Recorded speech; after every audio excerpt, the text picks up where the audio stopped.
Laking tuwa ng magulang mo at ang kamay nila ang iyong ilaw. At ang nanay at tatay mo di malaman ang gagawin, minamasdan pati pagtulog mo.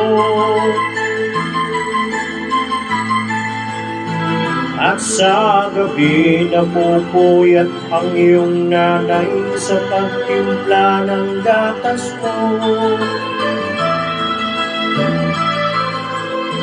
At sa umaga na may kalong ka ng iyong ama, tuwang-tuwa sa'yo.